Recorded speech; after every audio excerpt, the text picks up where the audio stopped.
Նման գայթակղություններ չթողելու համար մեռանք ասելով վզակոտներին ձեր սիրելի կառավարությունը պետք է տա եւ ճանապարհի շատ սիրուն շատ քաղաքավարի ինչպես դրոշ բարձրացնելով Պրաշյանյե Սլավյանկի մարշը փչելով ծափ տալով շնորհակալություն ասելով բայց միակողմանի տոմսը բուրները դնելով ինչպես այ հենց այդպես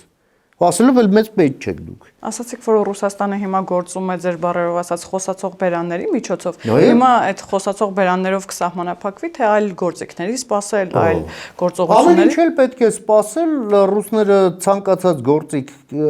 ռուսները հա ատամ են գցելու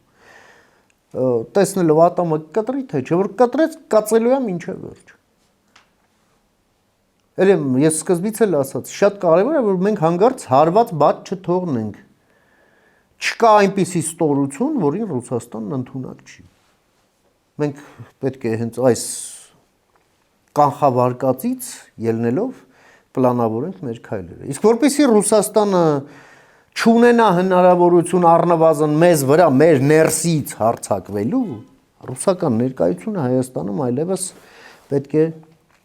լիկվիդացվի։ Այս հեծի հարցի լուծումը պետք է դառնա նախադեպային